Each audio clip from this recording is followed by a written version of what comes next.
And the intention is to have an informal pre-chat before we dive into the meat of the course. So it's just Todd we're waiting for, right? Yeah. And you said Marina too. Okay. Well, maybe we'll wait till they're back so we can get everybody's voice. Why don't we intend to have this conversation at the end of the call, which is, around what to do for our commencement, our final kind of segment. And Michael and I, it's really important to us that everybody feels they're getting the full value out of, their the year-long deep dive and mastermind, getting the full value and also getting a sense of closure. Yeah, and the real question is whether we do those. I guess there's the two last sessions if everybody wants that, or if they don't. In addition to the Tahoe trip. Yeah, so. And the Tahoe trip is evolving a bit, and we're wanting to make sure everyone feels good sense of closure, because if not everyone's going to that. Is it just us that are not going? I don't think that's the case. I think that we don't know about a few people are on the fence. Yeah, who's confirmed is Todd and Renee, Alex and Tal. Okay. Kirsten and Jonathan, and of course you guys. Right, and then James and Sharmila are they're on the fence, right? Yeah, it's a question mark for me given how close it is to returning from Bali. So I'm still trying to sort that out. Mm-hmm. Yeah. And Lisa and Greg said they're not going to be able to make it for sure. Greg and Lisa, right? Right. Yeah. Yeah, and so then it's a question of whether the group wants to do group closure, with you, Greg and Lisa, or if you guys want to get closure at the end of these sessions. Or do a private session with us or whatever. Yeah. We want to make sure that you're feeling, like you're getting exactly what you want. Yeah. Yeah, a private session is what I just whispered to Greg about. I wonder if we'd be willing to do a private session. Totally. We're open to that for sure. Yeah, totally. Probably work better for where we're at, Great. Okay, cool. Well, we would, I think my math brain's not totally on yet. I think then that takes care of that. If that's your preference, then it seems like an easy solution. And then, just about everybody else is going to Tahoe. Yeah, and James and Sharmila, I trust we can work out. We will peer pressure them into coming to Tahoe.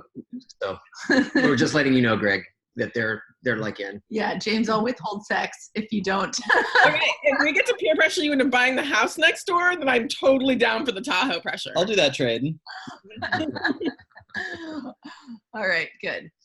So now that we're all clear on that order of business, Greg and Marina and I and Michael will stay on afterwards to kind of vision and plan. If anybody wants to stay on to that call, you're welcome to join us. But let's dive into future orientation.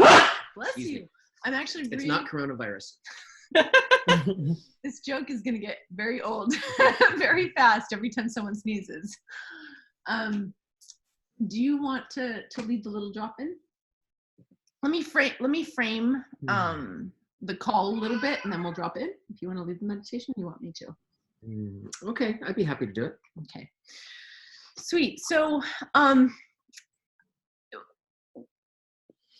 future orientation as a theme for the month. Like this segment's actually a real profound opportunity to upgrade the way you're playing in partnership.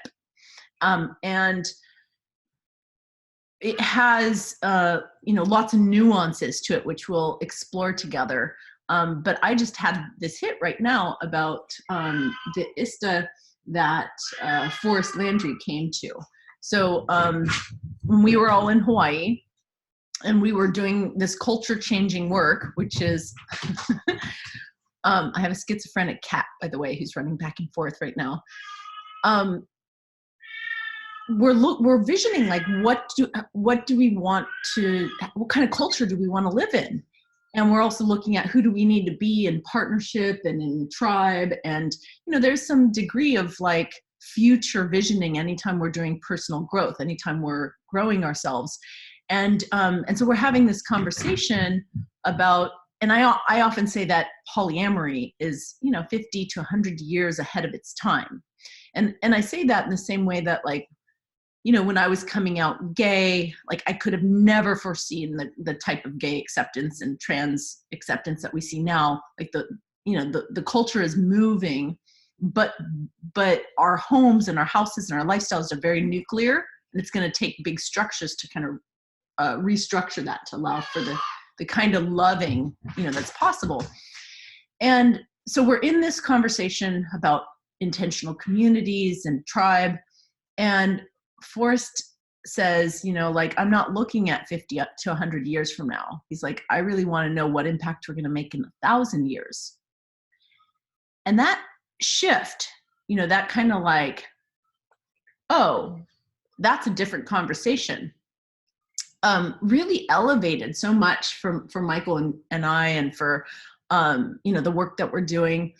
And the intention in, you know, this call isn't just to have that conversation of like, what are our future plans and goals, but it's like how to co-create as shamans who are time traveling and shape shifting and able to traverse like the past, the present, the future, consciously co-creating and kind of bending it in different ways, because again, time is the stuff that life is made of. So this call is really about our the dimension of time and our orientation to it, and how that can really expand our love. Mm-hmm. So let's drop in. So get comfortable, make any little micro adjustments, and especially make sure that you're grounded well, you know, wherever you're sitting or lying, so that you can feel that grounding down into the ground. Go ahead and close your eyes. Take a deep breath.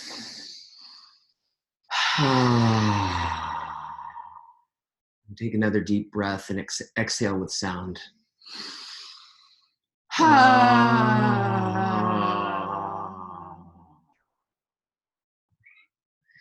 Feel the grounding cord of your tail coming out of your tailbone and dropping down into the earth, down through the mantle of the earth, and down into the deeper parts of the earth, and feel it going all the way down to the center of the earth. And feel it kind of opening up around the center of the earth. And as you feel that connection with the center of the earth, you can feel the heat, you know, coming up from the magma from the center of the earth, like that shimmering truth and heat that comes up through you, up through your body, and out through your crown, connecting you with the cosmos, connecting you with the center of the universe. Feel yourself as that channel with the shimmering truth or heat and heat waves, like a mirage coming up through your core, up through all of your chakras, out into the universe.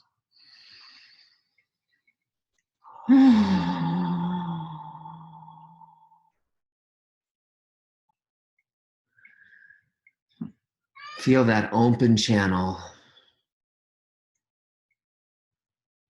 Just savor it and feel it.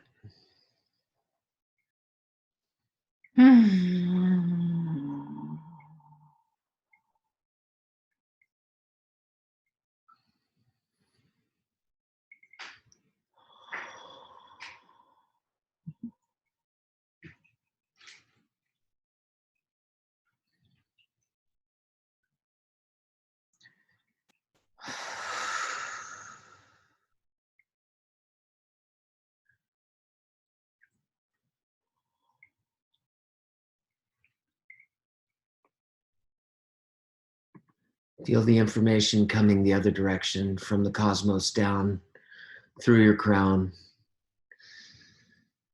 through your body. And you, like a tree, transmitting that energy down into the earth with your root and your roots.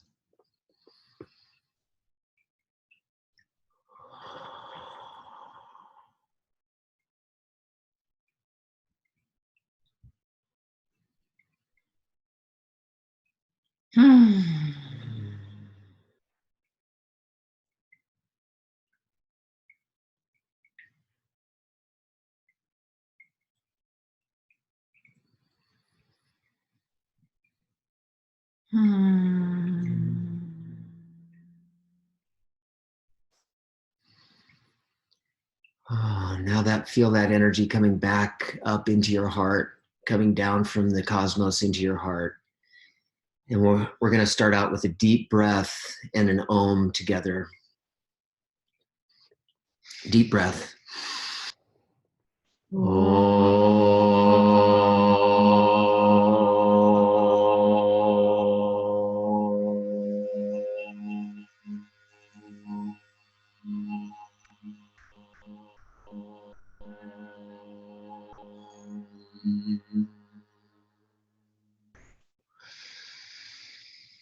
Oh, welcome back. It was a beautiful centering. I think it was helpful for my cat, who was very anxious before. He's very calm now. So that's super sweet. So before we go into our metaphor for this lesson, I want to do a fun icebreaker. And this is, it's sort of outrageous. When Joy Peacock teaches facial reading, and I was at this facial reading workshop, and I learned this concept of, it's this ancient Chinese esoteric kind of personality typing, and the concept is like total relativity around personalities. So instead of thinking like, there's introverts and extroverts, it's like in any dyad, someone's more introverted than the other who's more extroverted. And we all know this. We've talked in our journey and relationship that in any partnership, one wants more security and the other wants more adventure. And sometimes in other relationships, you might be the more adventurous one. And, so there's a relativity in relationships. In fact, relationship and relative is like, it's the same kind of root. And so I'm at this face reading workshop, and she's talking about time orientation. And it turns out that how the eyes are, how far set, widely set the eyes are an indication of one's orientation. So when somebody has like really near close eyes, then they're supposed to be like punctual and on time. And, like this is more of a, they're more kind of reliable, and maybe even if they're really close, or the person tends to be really early. And when they're wide set, they're like, mañana, no problem, and and she even brought up, different cultures and talked about how Germans' eye structure compared to like whether it's Hawaiian or Polynesian, the aloha spirit's not real time bound, or some of the Latin cultures. So it was kind of an interesting concept. And she partnered us up, and she asked us to look at who in the partnership, the eyes are closer or wider apart. So we have to get next to each other, and you guys have to decide. we debate about it because we think we're equal, but we want you and your partner to take a moment and consider this, and then we'll go around the circle and talk about it, because in your partnership, regardless of what your eyes are doing, in your partnership, one of you will be more punctual than the other. And what's interesting, as we discussed it, was that there's sometimes areas of our life in which, we're real punctual, and then other things in which we're more relaxed, and we won't get into all the nuances, but I do want to go around and say, and another way of looking at it, it's not just time orientation, it's really like an orientation towards life. Like, are you the more structured one or the more spontaneous one, right? because it's part of the fabric of reality is there is, you know, kind of the function and then there's flow.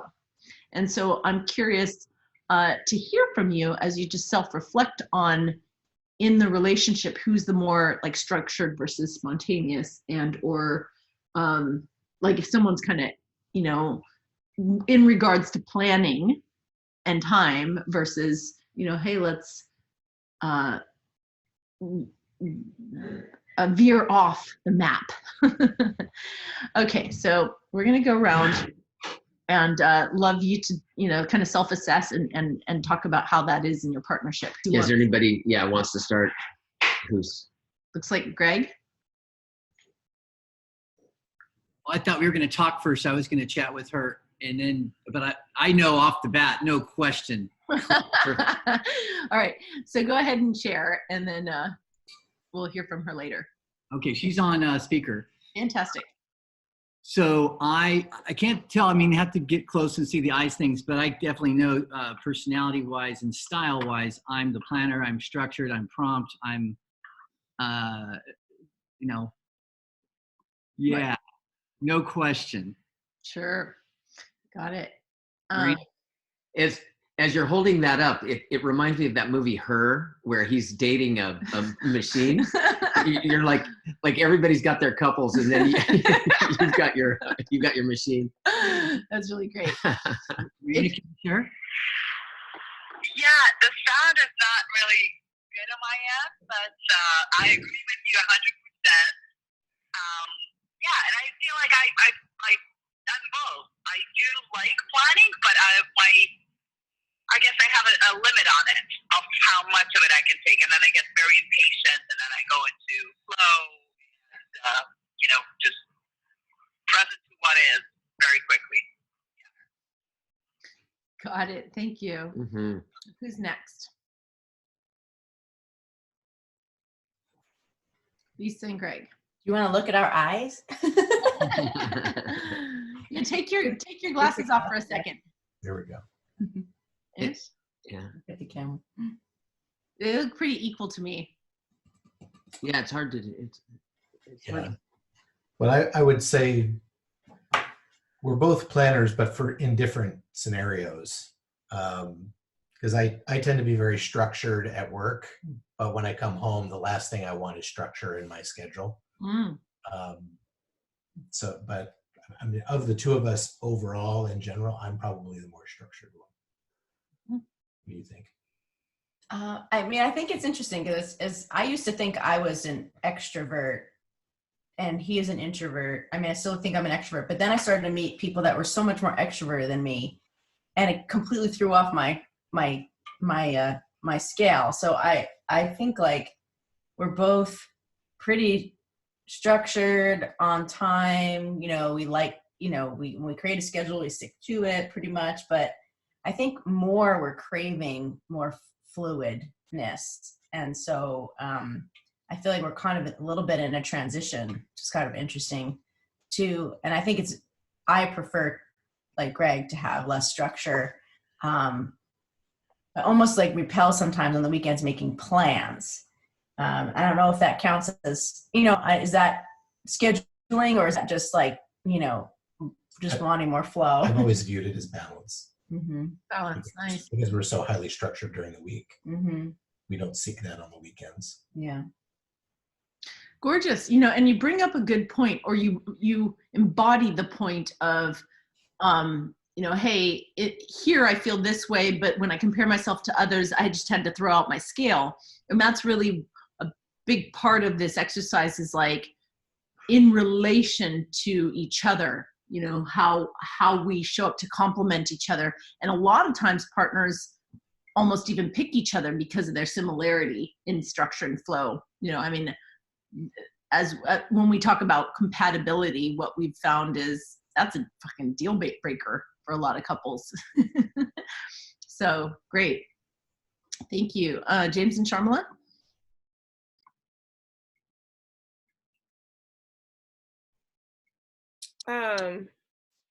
I think by nature of his world, he's a lot more structured than I am. and I don't schedule much of anything well. But like in personality, like I don't like surprises. I don't like spontaneity. I gives me all kinds of anxiety. Being late, like I'll have like a conniption fit. Like, so I don't know. There's different ways where like I'm just a lot more rigid and timid, and he's a lot more like adventurous and playful. And like we'll see what happens. And I'm like, fuck that. But like his world and his work is a lot more structured than me. Mm-hmm. Mm-hmm. Yeah, I mean, I would definitely identify as the more structured one in the pair.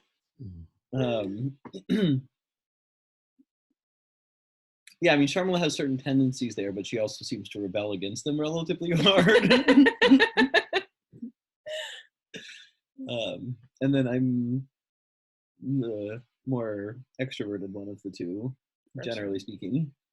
Just for fun, will you put your heads together, so they're on the same level? Yeah. So there's a pretty awesome example of Hers are wider. way wider. Yeah. And yours are narrower. Yeah. It looks like. Yeah.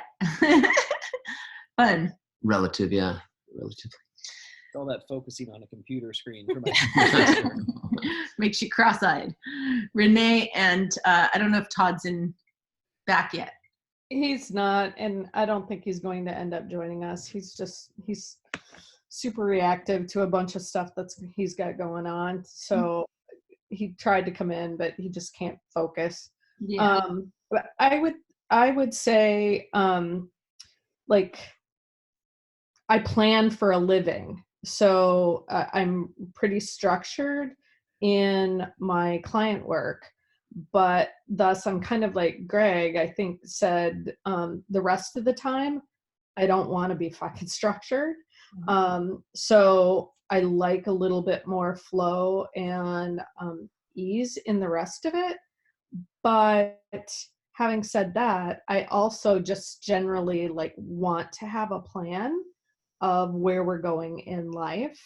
And I think Todd has some tendencies towards structure, like he likes to be on time and those types of things, but he absolutely rebels at being kind of what he'll interpret a plan as kind of being locked in, and he'll absolutely rebel at it.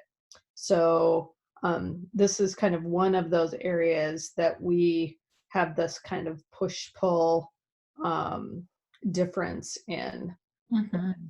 Sometimes it feels like there's more of a push-pull going on, but I think one of us ends up just trying to make it work. Yeah. Thank you. Mm-hmm. Yeah, it's also interesting to note in partnerships who handles the social calendar. Because it's usually one partner will be the one that plans, oh, here, we're doing this double date, or we're doing this. Yeah. Just note who's the one. And the other one, either follows or vetoes that, or whatever that looks like. So. Do you want to talk about us, or? Sure. If you have something to say. Well, since everybody's doing it, I would say that I'm, I function best when I have a structure. Like I found that in all the coaching that I've done, that I really have to have that structure. And I like to have some fluidity in the structure as well. Like my work, I'm on call every day. So every day is different, that my appointments will be at different times. I can't really schedule nights because I might be working at night or not, but that really feels good to me because it's different every day. Like doing a 9 to 5 for me I would be dead, the first day. I wouldn't make it to 5 on the first day, So, yeah. Yeah. And I want to honor that's true of even like I've never met a human who works out every day as much as you do. That's just the consistent thing that you do for all the years that I've known you. There's very few days you've missed a workout, and you don't work out like most people. The teaching about like being a consistent workout is like, do it at this hour and that'll make your routine. And Michael's like, fuck that. I do it when I feel like it. Yeah. So I like having a map, like really mapping something out so that I can be like, oh, I'm off the tracks, you know? So I like planning, but then I like seeing how far, like when I went to Europe and I was supposed to be in Bordeaux, I was like, oh, I want to go to Bordeaux. Sounds so romantic. And then I just jumped on a night train to Berlin and I was like, look how far I am. Anyway, that's fun for me, is like making plans and then breaking them. But I would say that that we're different, but we have a system that actually has made it really fucking work for us through the years. And so that's my transition to what the bulk of this session is about, is that we're going to transmit to you what I believe is like a secret weapon in our partnership. This is something that has worked for us for many, many years. And it just keeps, as we refine it, it keeps getting better, and we refined it even more for, you know, for your benefit. And so let's start off. So yeah, so we've got like we're going to call it the Nav system. We're going to initiate you into our Nav system. And Michael's going to start with the ship metaphor. Yeah. So what we're all explorers in this new kind of realm of, you know, of discovery, of self-discovery. The world is changing very quickly right now, and like a, you know, if you think of the relationship as a ship or a boat, it gives you the opportunity to, you know, go different, you know, obviously different places, to chart uncharted territory. Yeah, and we're really explorers, you know, just like Columbus or Magellan, or, you know, these pioneers. Yeah, these pioneers, they were, you know, it can be scary, but if you have some tools, it can make it all work. And the first tool is the ship, which can be the relationship. There are a lot of different things that we can use to navigate the ship. So, you know, everything down to a compass. You know, a compass helps us figure out where we are, where we're going. A sextant is what they used before they had, you know, other types of navigation that could tell people where they were latitude-wise on the horizon. We kind of compare this to like, is your ship a basic little, you know, some boards with an oar, so you're kind of floundering around and you're at the mercy of the waves, or do you have like all the tools to really, like, you know, go to the deep seas and stay on course? Yeah, exactly. And even this course, like the deep dive course, and all of the work, the personal growth work that you do, and therapy, and all of those things are tools that help make that, you know, ship a lot more effective. Like the radio on a ship, a radio is a super valuable thing, because it can give weather reports. It can tell what's coming, you know, that there's a hurricane coming, or whatever that is. Or you can use it to call your relationship coach. Hey, I need help. we're like running into an iceberg. Yeah, exactly. And having all of those tools available, can make the ship a lot more effective. It can make it go a lot further, and what we're going to be giving you today is more kind of like a chart and a plan. Yeah, I would say that this is, you know, we've been giving you tools all the way through, and you're very resourced. I would say that what we're actually giving you is the navigational, like how to chart your course. Mm-hmm. And it's how like, to navigate. Yeah. So if you're both on the ship together and you're wanting to like co-create, you know, really as pioneers, you're like, hey, let's go into uncharted territory. What's the process through which you know, vision and chart your course? Mm-hmm. And at a deeper, as a like metaphysical level, I want to take it back to, like, you know, how each of us comes into the world there's like an impulse in the soul that wants to find, wants to reunite. We come from the oneness, and then we separate into the skin suit, and then we feel very fucking lost out in the sea of like the big grand ocean, and we're lost and we're alone. And there's a spark in us that actually naturally gravitates towards, we've all been fortunate enough to find our life partners. And then when you find your life partner, it's like we're together in this great sea, and we get to, travel together. We get to journey and adventure together. But of course, a big part of it is to not mistake that partnership for like, okay, that's that's someone who's fully sovereign and you're sovereign, and then you want to synergize together, as opposed to like, that's the end of the goal. It's just happily ever after we found each other, the journey's over. Instead, the journey continues. You've actually just found your travel partner, and you want to travel together as long as you're bringing out the best in each other, and you're, traveling in the same direction. Because obviously, there are times when it's like, hey, you'd be better off on this, in this direction, and I'm going in this direction, but we're choosing to go together. How do we continue to make that journey harmonious together is by this navigational system. Yeah. And I know we talk about it as like exploration, like Magellan or Columbus, and you might be thinking, hey, I actually don't want to take that kind of a risky exploration.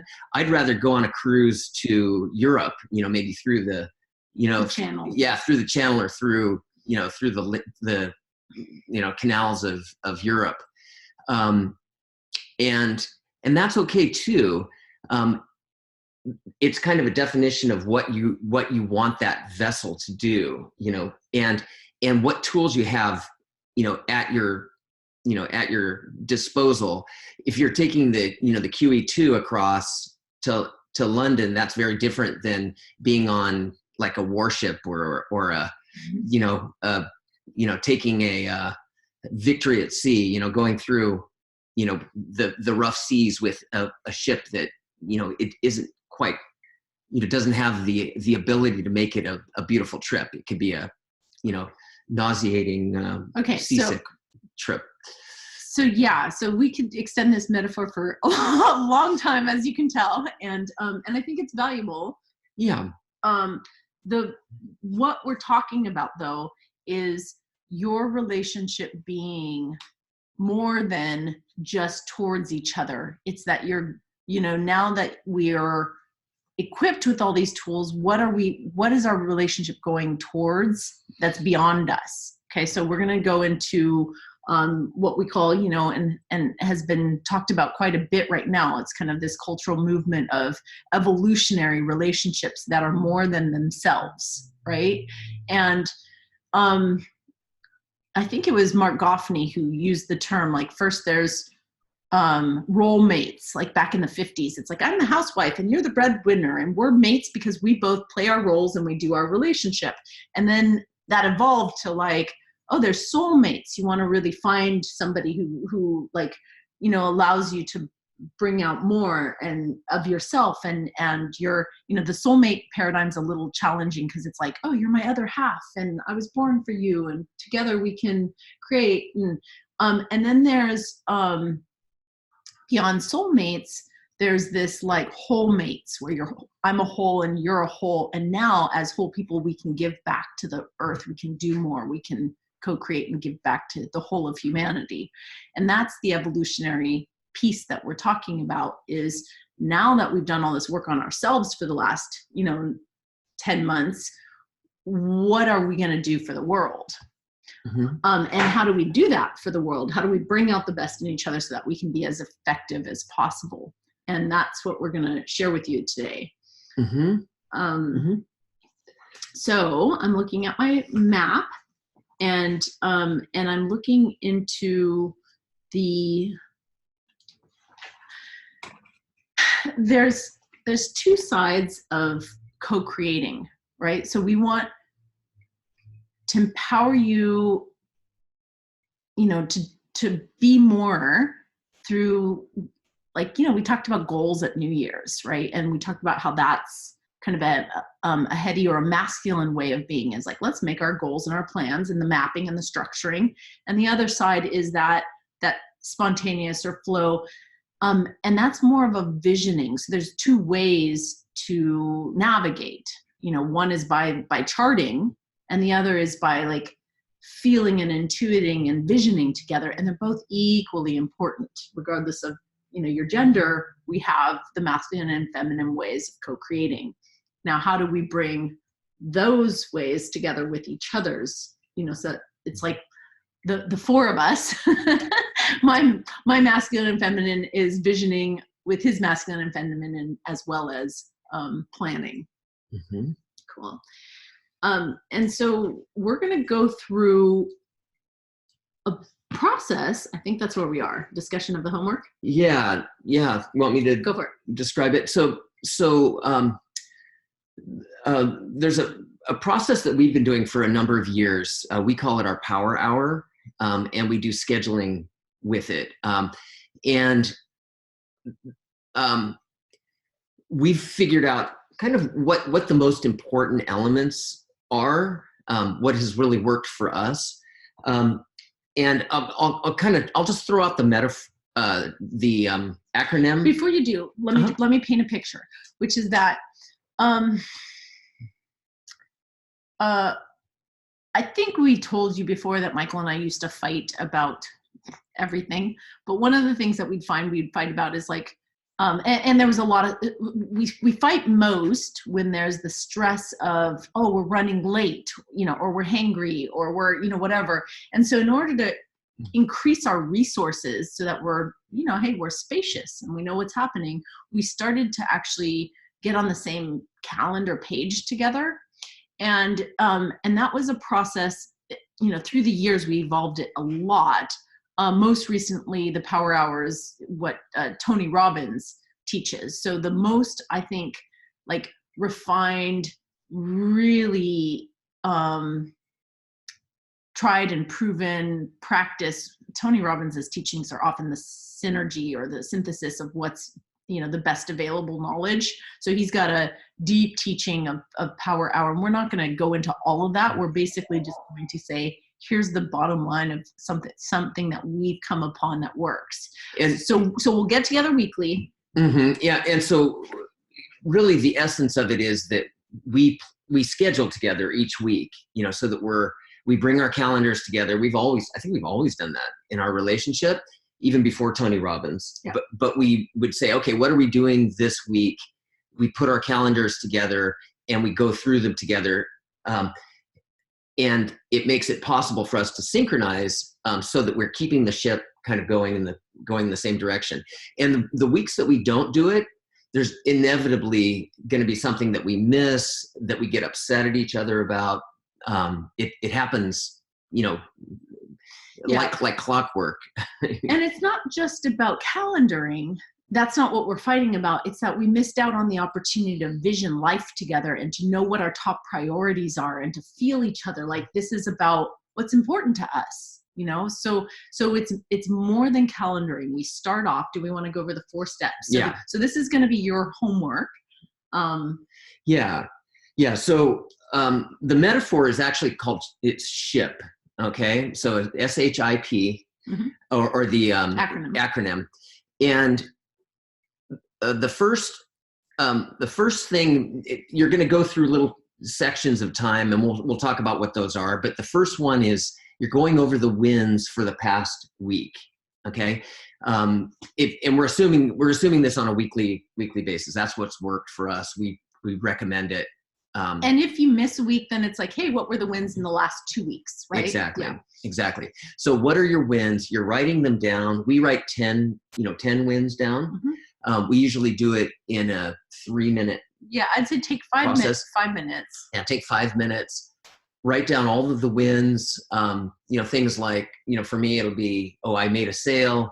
I got a check of, $3,000. I got this, that. Had a great date night. I heard from my publisher. Mm-hmm. So in all of those areas of life, just kind of what the wins are. Then at the end of the 5 minutes, I would just speak my top 3. I'd say, oh yay, I'm celebrating, this win, this win, this win, and he'd celebrate with me, high five, whatever. And he would tell me his, and it's like, great, next. Yeah, so we're witnessing those. Then we go into a goals. 10-minute, chunk. Yeah, a 10-minute chunk of goals. We all know that the most successful people write their goals down, and they also are going through the goals on a constant basis. They're looking at the goals regularly, and they're changing them, as they refine and they tune things up. And so that's what this process is as well. You're going over your goals, and you're working on the top 3 of those goals, what you want to do that week. Okay. So another way to say it is, we've covered 8 or 10 areas of life, and you've got those goals, and you're rereading them, you're upgrading them if you need. But then you're prioritizing, like you can't do all 10 goals. So, maybe it's working on my house this week. Maybe it's like, I really need to, to do some financial stuff this week. And maybe it's like, gosh, we haven't been in a date night. Let me prioritize the relationship. And so you're choosing that week of the 10, which are the top 3.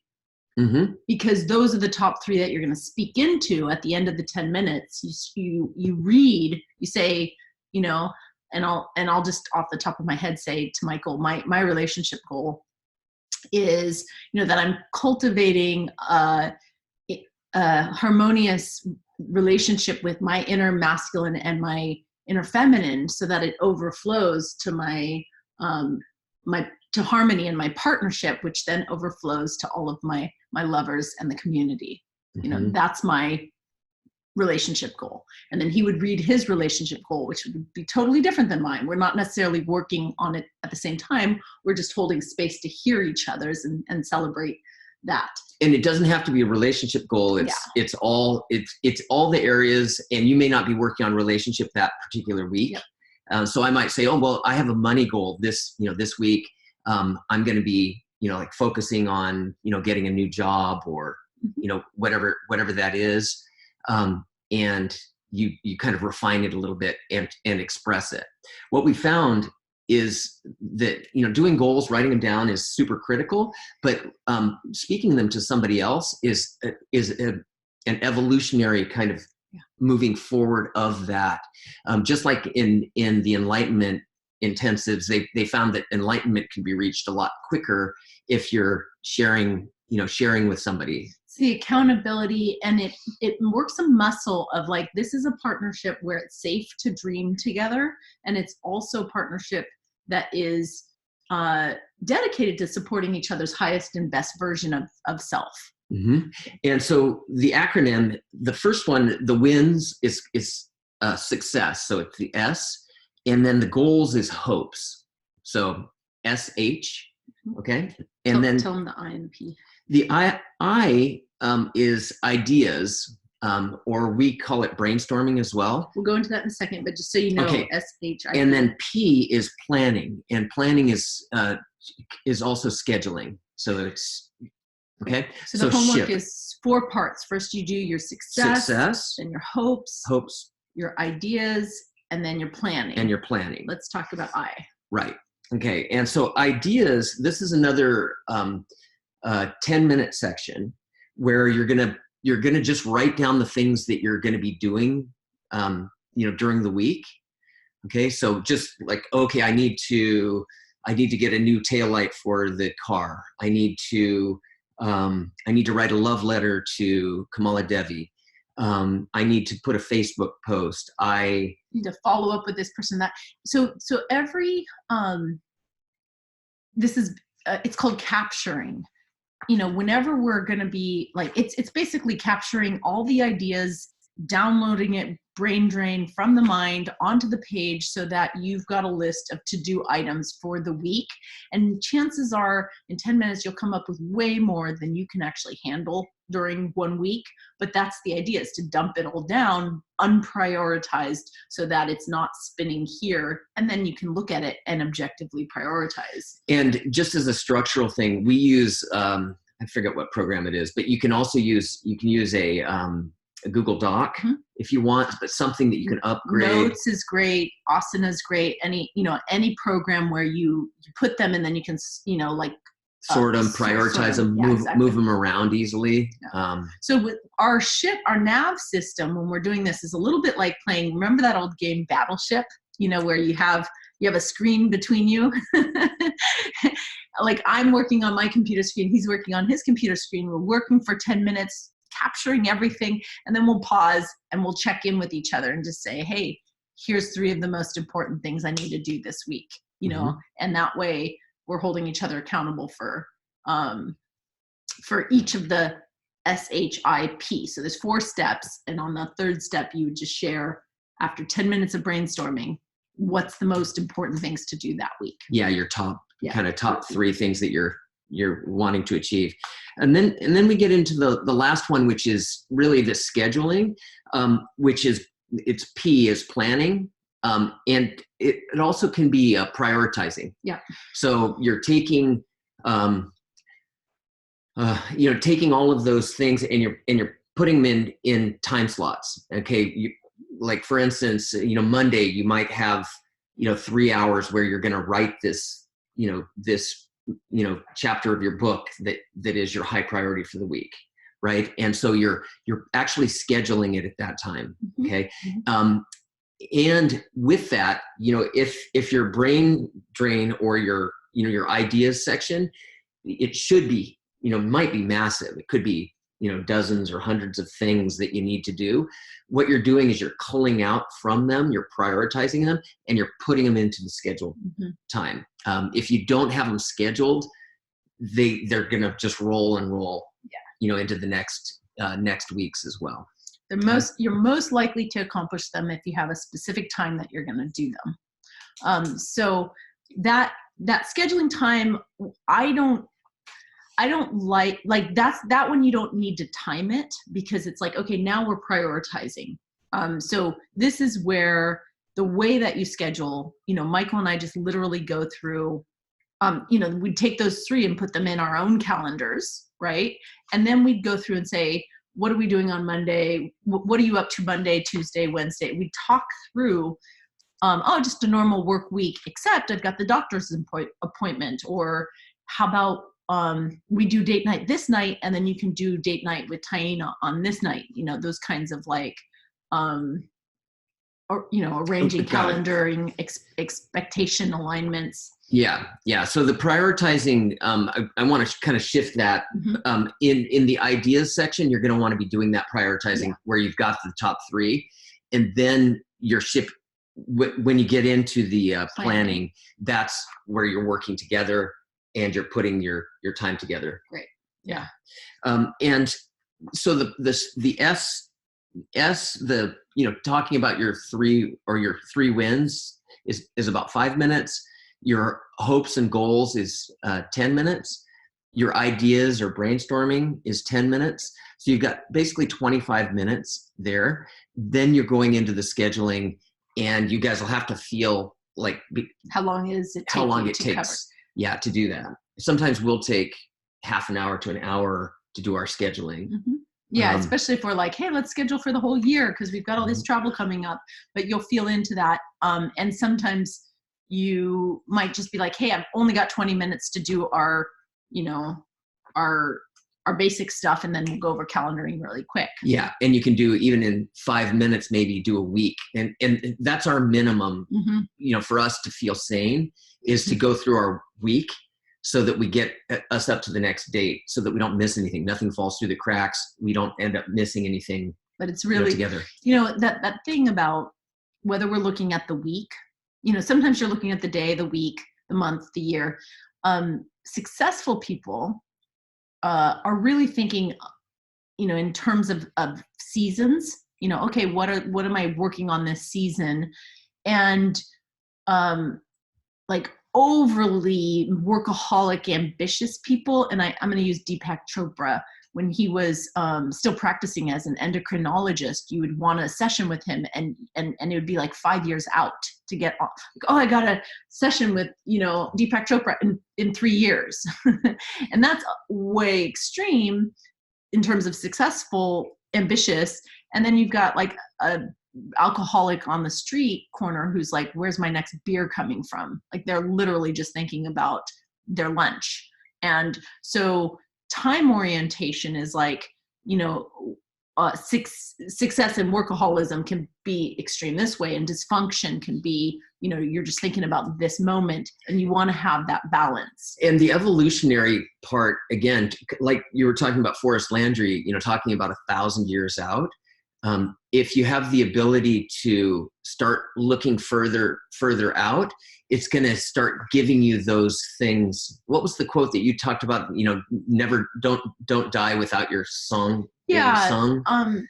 Yeah. It's really powerful teaching by Wayne Dyer. Yeah. Who's like, I think he wrote some, I forget how many books, but he's so expressed, and he knew that, hey, my books, my lectures, I'm doing what I'm here to do, and I don't want to die with a song still in me.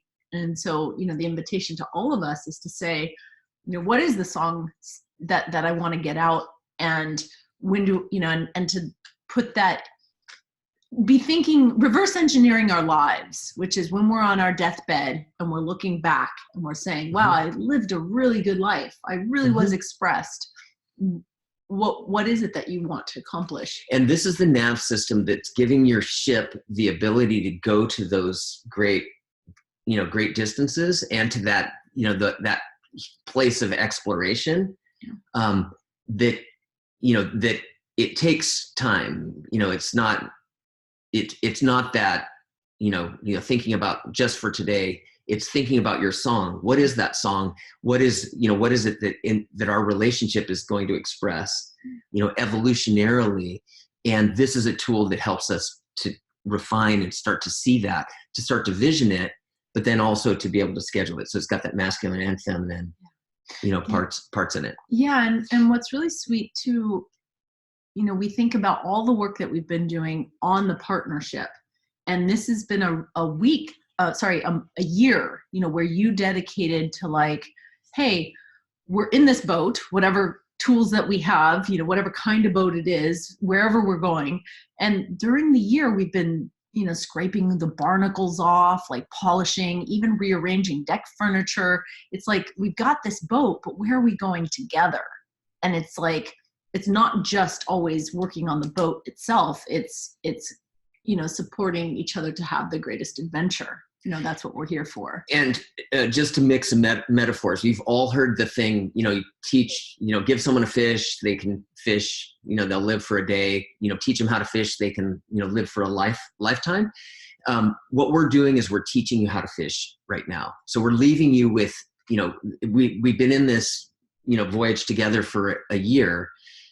We've been teaching you how to navigate, and this is actually the most valuable of the tools, because it's now you knowing how to do those, things, how to create those, the rituals, the life, the way that you want it, so that it can continue and keep going where you want it to go.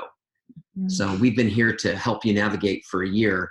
Now we're letting you out with your yeah, and we want you to practice it this month, like go through this ritual this coming week, set a time, but make it, ideally you're going to have the same time every week, so that you can kind of really count on it, and to make that a priority, like be like, hey, my partner and I sit down on Sunday or Monday, you really want to do it at the beginning of the week, every week, and let's talk about how this goes.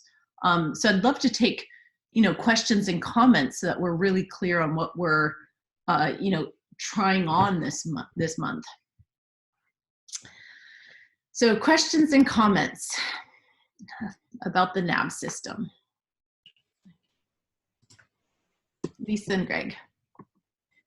So we each do a planning process for ourselves, like for me and my business, which includes personal stuff is too, and so does Greg.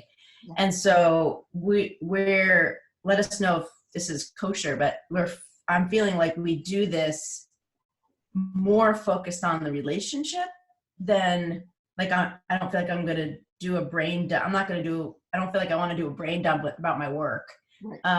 you know, in this, but I could see it would be fun to say, hey, this is the 3 things I'm working on in work this week, or just so he's more sort of, you know, in the loop kind of thing. But so I just wanted to check in on that because I feel Great. like Excellent question. Yeah. I mean, I don't want to assume, you know, like it'd be audacious of us to think that you guys don't have some kind of system you're all working off of already, because everybody here is highly functioning, you know, we're all got a degree of harmony. What we're suggesting for this week and next month as well, because you really want to, you know, kind of create a little rhythm of it. What we're suggesting this month and next is that you look at your partner as, you know, like Lisa, you and I've been doing peer coaching, and you look at your partner and you say, this is going to be my peer coach for the next month or 2. And what that means is, sure, I've got my own processes, but I'm going to sit down to this Nav system for a half hour at least, and we're going to see what comes up in each other's presence as we go through our wins for the week. And then we go through our, you know, like rewriting our goals, and we share them with each other. Like what'll come up when you share your goals with Greg is very different than what comes up when you share them with me. You know, like there's a synergy and a type of a synthesis that happens with in the universe that is the relationship that will change the way that we show up in life. And so we're asking you to go through these 4 pieces in this system, and to do it, you know, really regularly before you start making your own system and evolving it, which I totally bless, but stand on the shoulders of like, hey, this is a process that really has worked for them. Let's try that for us and see what comes through. And so it's in addition to whatever system you're already doing. If you commit yourself to the next 2 months of doing this, you may find that you do what comes through with your partner's witnessing is totally different and more valuable to the partnership and to life. But it's not necessarily about relationship. So we're not asking you to do this as a relationship exercise. We're asking you to do this as a Life. It's life management. It's the whole thing. Yeah. Because that's what you guys are life partners, and it's that, you know, it's also like bringing in, you know, he doesn't need to know all of your shit about your business, but he does need to know the things that are like in your, you know, heart and soul, you know, about the business. That's why it's distilled down into the, you know, the 3 things that we're working on. Mm-hmm. Right. But yeah. Okay. All right. Perfect. Other questions?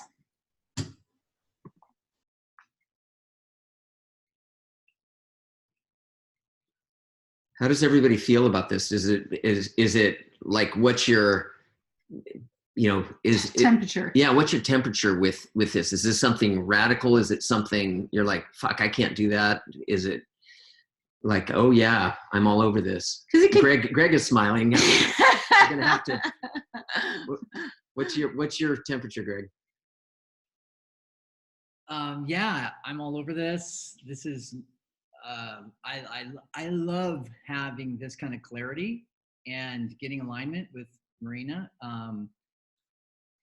For me, one of the things that I've found being long distance is if we don't have a plan for like our next date, I'm feeling like I'm just dangling in uncertainty and I'm not very happy. So it's like weekly is great, but also the context of like, when are we going to see each other? What's our next month get together going to look like?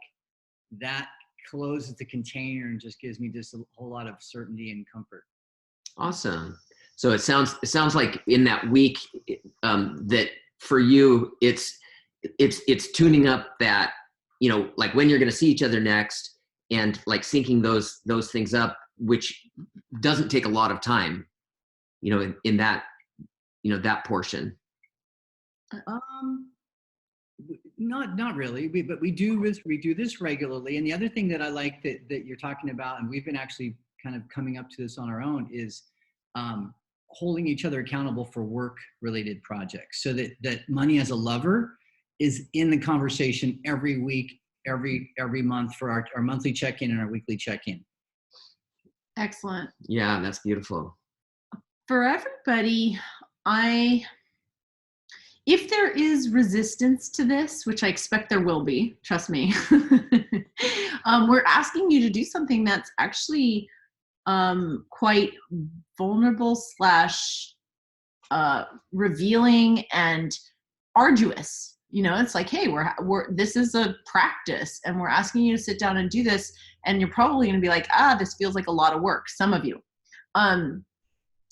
And doing it with each other, it could be like, oh, are they going to judge me? Or maybe you have judgments you have to contend with. You might even have judgments on your partner. But what the spirit of it is, right? So like there's a letter of how to do it, and then there's the spirit of it. And it's like, I'm working the muscle of supporting my partner and being the best versions of themselves. And what that means is, what are their goals? What's important to them this week? So I can be their cheerleader, so that I can like know what matters, so I can support them. And a lot of people talk about having supportive partners, but how do you support someone if you don't know what they're working on? You know, just last week, I'm in a bit of a crisis with having lost my assistant. When I told Michael that that I needed to prioritize the job hunt, he was like, okay, like, when are you having those interviews? And like, he was really there for me in a way that I needed, you know, and helped me schedule in things that because when I have resistance, he can actually have some dispassionate support, you know? And so being that for each other, it strengthens not just the intimacy, but, you know, it's like, now it's not even about us, it's about our effectiveness in the world. So I'm really, really hopeful and excited. If you do this with that spirit and you do it in repetition, like, you'll be astounded by how your whole week will get upgraded. Yeah, this is the one tool that really can kind of tie everything together for you.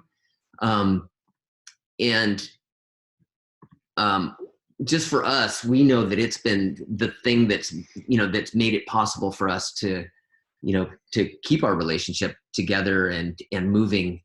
You know, it's kind of brought us together as things have gotten difficult. It's kind of pulled us together in a way that I would have never expected. You know, it's like a tune-up. It's a ritual, but it comes right out of the like goal setting, like Muggle, ways, but it's a ritual that's really super deep, for getting into that, evolutionary, places that we're going, because we're constantly checking in. It's that tracking part of the SMART goals. Right. Like, we're tracking every week, like, oh, okay, right. How's that coming? Where are we at? What's, you'll self-correct, because you'll notice if you're like, every week you're writing the same thing, I have to do this again, but I never got to it. Like, it'll self-correct. When I think about all the partners that I have, because I have, obviously lots of other lovers, and so does Michael. When I think about what makes my life partner, like what's something really unique that we share, it's actually this ritual. Like, this makes me feel more like, hey, this is my life partner. This is who I'm doing life with. We actually do this together. And at different times, like I said, I do hope you guys evolve it to be really unique to you. But I think this basic format will give you a template to evolve from. And it's something, like, I look forward to it. We have it on our schedule every Monday at 10, basically. And sometimes we have to shift it around a little bit. Because of his surfing. Usually it's because of surfing. But I always am looking forward to it, which it really says a lot about it. that over the years, it's become something that has really, really made us, it's something that's deeply ingrained in me, and something, it's not like a chore. It's not something that we're like, oh, we have to do this. It's something that I'm, really looking forward to. And it took a while to get there. And also people who, it's like from the outside, Michael and I are a power couple. We like what we accomplish together is pretty astounding. And if I was to say, like, I don't tell people about this ritual, but if I was to say this is the sacred weapon that makes us a power couple, like this is it. So I want that for you, is to see what's possible, what's the potential that you can each co-create, both apart and together as a result of this. Mm-hmm. All right, so let's go around. Did you have something, Greg, that you were showing something and I couldn't read it? Marina and I have a process that we do that's more organic, but one thing I'm intuiting right now is that, like you said, this is very much left brainish, kind of a lot of planning and organizing. One of the things that I want to bring into it's more flow and spiritual ritual to it. So I'm thinking about how we can set it up with a spiritual prayer, but then take a form that we already use. We already have this form, which is wins, what you learn, what's next, what are your projects, your priorities. It's basically the same thing, but it only doesn't go as deep as like level of 10 and then top 3. We can just adjust this form just a little bit to tweak it to the format, and then add our own little personal flair for the spiritual context. And I think it'll be amazing.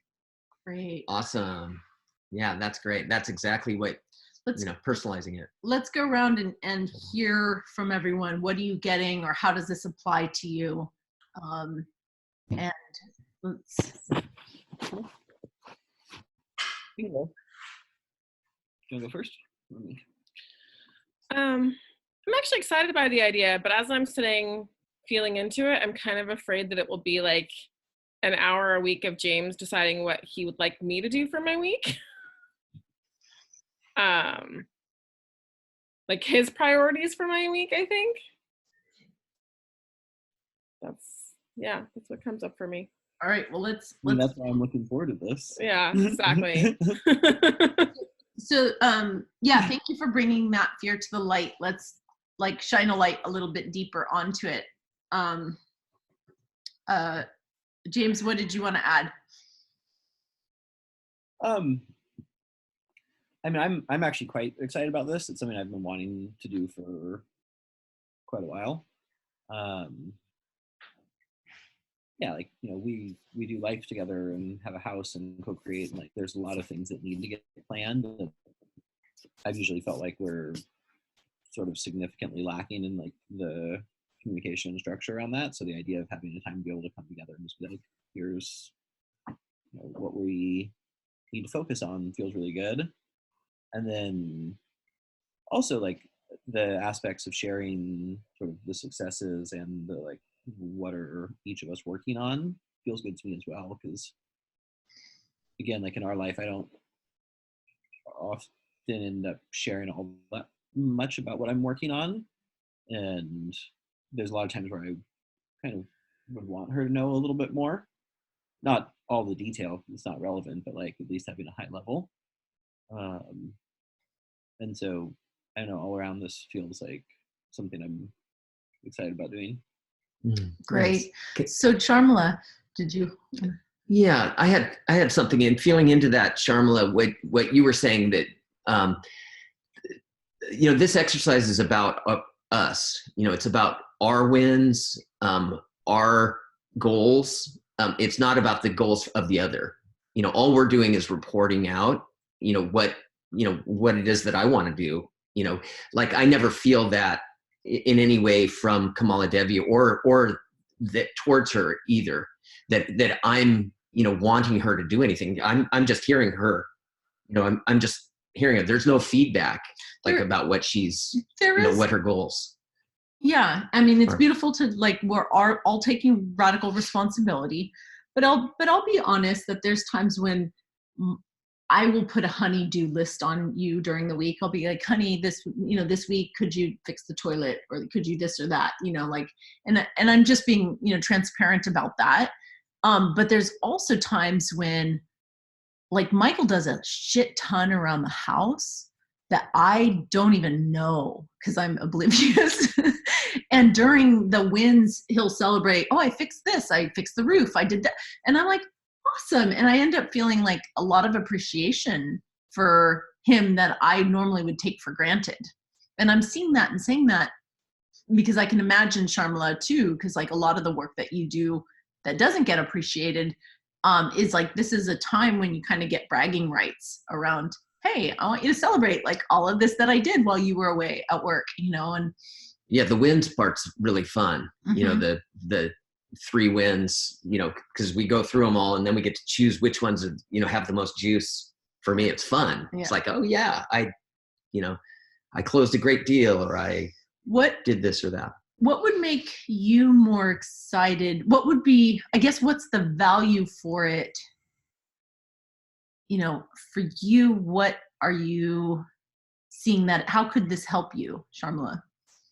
I mean, if I think about it as what Michael was saying, where like I get to decide what my priorities are and like what I'm excited about and share those things and like get support in that feels good. If I see it as like a weekly time for James to be like, here's all of the things that didn't happen and here's what needs to happen this week, I have zero interest in that. Mm-hmm. Mm-hmm. Yeah. Yeah, and it's definitely not that second one. It's not that way at all. Yeah. So it's not even set up to be that, where he's talking about himself, you're talking about yourself, yeah, and you're just sharing that with each other. Yeah, that's all it is. It's a syncing up of that. It is like a peer coaching thing. We're not advising each other or requesting of each other. I think I probably break that rule a little, but this is a good tune up for me. So thank you. Mm-hmm. Yeah, awesome. Great. Who's next? I can go. Great. So yeah, like Greg said, we've been using this system, but I've been doing it personally for over a year now. I actually have a nice form. I love starting with the highlights and the celebrations because that just gets my brain thinking and feeling into the direction of, optimism and celebration and bringing more of that into my life. So that's great.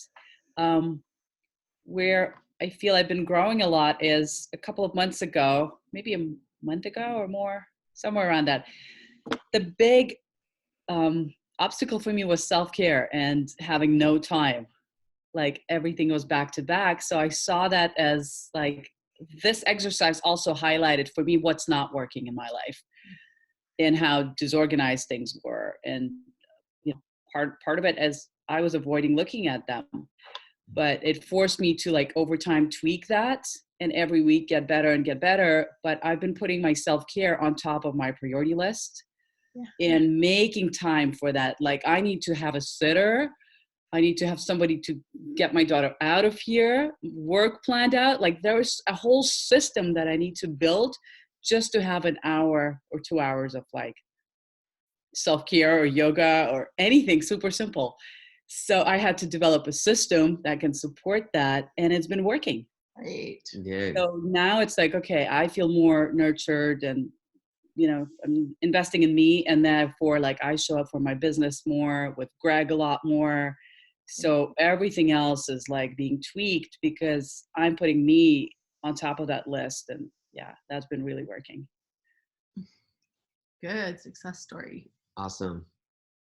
Renee? No. Oh, what about Greg? We heard from Greg. Oh, okay. What's your dog's name? Well, I would say, I do a weekly planning already. I do a monthly planning, a quarterly and annually. So I have like a process that I have used. I love the idea of Todd and I having kind of a regular ritual around celebrating success or kind of looking at what we have going. here's my fears. It's regular and scheduled, and he hates both of those things. And so my fear is he's not going to want to do it. And my fear is, even if I get him to do it, that the fact that I show up with my book and my plan and can like off the cuff speak to each of the things that I have going, that then somehow he's going to measure that against the fact that he may not show up with any of those things and may want to just talk off the cuff, and he'll kind of then make that about him not doing it right or not, whatever that story might be, then that would shut down the process. So I just I need to just kind of feel my way into how I can introduce him to this and get him to see the wins in it, and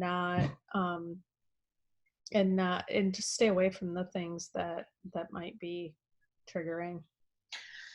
Okay, so here's my reflection for you. And this is for everyone. We don't need to convince our partners, like to do this. Like, this wouldn't work if any of us is feeling pressured or convinced into it. Okay. We all, signed up for this year-long deep dive. And it's like part of like, I genuinely do, that this was like a soul contract or a soul calling. Like, hey, there's juice for every individual in this, this journey. And at the culmination of the journey, Michael and I are saying, this is a gift for you to continue to do this work deeper on your own. And the invitation is for every individual to like show up to doing this weekly, this month and next month, to say, hey, let's try this ritual. Let's try it. And like any experiment, there's going to be successes, there's going to be failures, there's going to be things you need to, course correct, but like give it your all. And that's me speaking to everybody. And then for you, Renee, your specific homework is to be like, can I let go of my fears? Like, okay, I have fears, I have attachment, I want something. And then if I want it, to be a certain way, then I'm afraid it's going to be not what I want. And it's like, let go of all that. Can I show up in my heart? Can I do it my way? Can I allow him to do it his way? Can I align with the intention, right? The intention is, and I know this to be true of, Todd's heart and soul is like, he so wants an extraordinary relationship. He's an extraordinary being and he wants that. And to, for you to say, how can I bring out the best in my man by showing up and being the best version of myself and giving him the space to be the best version of himself. And that's really the only intention behind doing this. And then if there's any story about doing it right, who's doing it better, who's, like, let me drop all that. That's all ego stuff, right? This is, how can my soul shine and support my partner in their soul shining and doing our best version of work in the world. And in the absence, because I honestly believe that there will be weeks in which one of us is sick or one of us is traveling, or like, to actually show up for this ritual yourself and to say, I'm going to do this with my inner masculine, or my, like with my soul. And I'm going to do this practice, and I'm going to do these 4 steps, and I'm going to just hold the highest intention. And, maybe through the week, I'll share with my partner what my celebrations are, what my top 3 goals are for the week. Maybe I'll just share with them, it's kind of like, here's the harvest of my Nav system. And I'll communicate that during the week to them. and not expect or need them to, meet me there. But I'm still going to be the best version of myself in the process. Yeah. Good. Nice. Thank you. No, thank you. And, and I'm excited for Todd to watch this, and also for Jonathan and Kirsten and Alex and Tal. Like, I really think this is a powerful, transmission that will make a big difference going forward. So we're going to wrap up. Did Lisa and Greg? They started, didn't you? I asked a question, but Greg Okay, didn't. good. Let's hear from you. Yeah, I think for me, the consistency and transforming the way that we do it will be helpful for us, because we've done some version of a family meeting for most of our marriage, and it's been intermittent. There are times where we've really locked into it when we really needed to make some things happen, and other times we've been more lax about it. During times of more complexity, like within the last year, when with multiple relationships and all that, I mean, we were taking probably an hour just to talk about 1 week of scheduling. And there was one time I remember we had a 4-hour session, and we made it through 1 month of planning. No, it's more than 1 month. It was 1 month, and it was absolute torture. So for us, I think shifting the way that we kind of approach it to the wins, I think, is a nice thing that kind of makes it a little lighter, makes it feel a little bit less like a strategic planning session. So I think that will be good. As far as the regularity of it, we already have regular time set aside to have meetings, and we've also discussed, once the deep dive class is over, kind of using that time as relationship time, and just kind of keeping that, because that's a ritual that we've developed over the course of the last year. Great. So just continuing on, is part of the plan. Yeah, I love that. Mm-hmm. And I mean, just for us to think about each other too on Sunday mornings, when we're, when we're no longer meeting together virtually, to kind of say, hey, this is a sweet relationship time to, to do our work, and then to feel into the whole synergy of the group, that there'll be others doing their own private darshans in bed. So. And Lisa? Yeah, did you want to share closing? Oh, yeah, I'm excited about it, because I feel like there's just like the rest of the reset that we're trying to do. I feel like we've done this family meeting in various iterations, and there's a heaviness to it. So I'm excited about creating a whole new paradigm for us. Yeah, Michael's asked a couple times of like, maybe we should let Devin into our RPM, like, and we haven't actually done that. But if anybody does, do it with their kids. Do a separate meeting. Yeah, we actually have a separate meeting set up with Bella, so that we can do a family meeting. So we'll do ours and kind of prepare, and then we'll have a family meeting. What's that look like, the family meeting? It's partly talking about schedule, but we actually created a shared list where any one of us can dump ideas on there, or topics they want to talk about, so that, like, if she's got something that's important for her, like there's a couple of school trips that are coming up that she wanted to talk about, that becomes one of the agenda topics. And so, and then we'll have things that we want to get handled as far as, camps for summer and things like that. Right. And it's also, there's an opportunity there for bringing up any topics that you want to talk through. Like if there was a conflict during the week and we want to debrief that, that's a time to do that as well. Oh, beautiful. It's really, really sweet to hear. Mm-hmm. Okay, so would it be helpful if I write out the things, the acronym and all that? Okay, I'll put that onto the string as well. Sweet. With the timing, just the way we've kind of structured it. But definitely, make it your own, and you can change the times and all of that. But yeah, just so that you have the essence of it. Start with the structure, and then once you see how that works, then then do the tweaks. Personalize it. Yeah. Beautiful. Okay, so we're getting closure, and then we're gonna stay on. Greg, Marina, and I.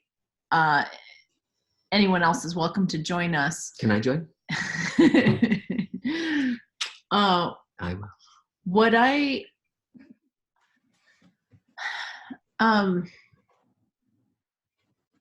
hope you're taking, because again, there's the masculine and the feminine part, and it's whether you light a candle or say a prayer or bring some like magic into this ritual or not is not as important as feeling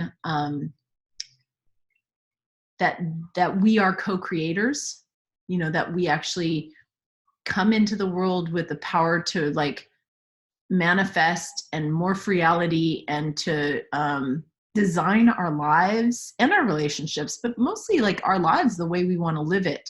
And that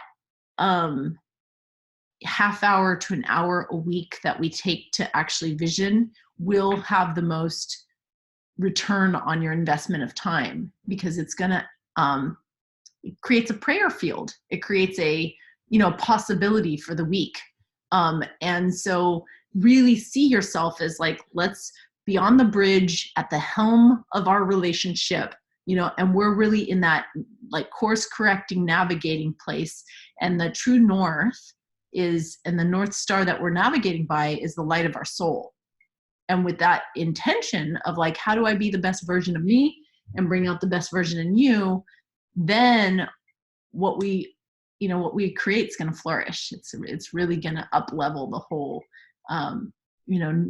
next week, next month, the whole next year. So I'm really excited for all of you. Mm-hmm. Blessings. Before we let everyone go, maybe we could just take a moment and say a little prayer for Todd. I don't know if Renee might want to say more, but basically he and I have been texting. He's in some excruciating pain right now with his back, and maybe a little prayer for his healing and for his wholeness.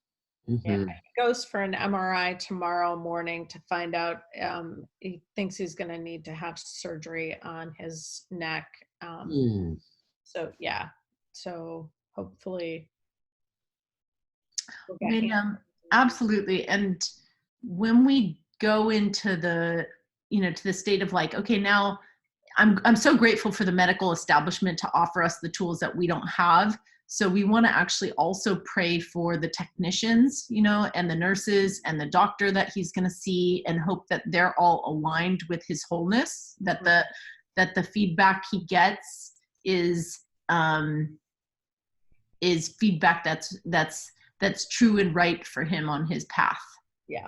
That's part of the prayer. So yeah, let's take 3 deep breaths and send love and light to Todd.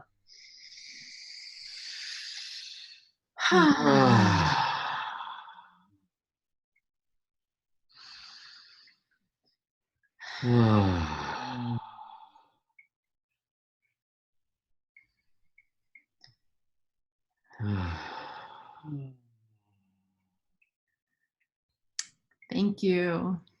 Mm-hmm. Yeah. Wow. Blessings.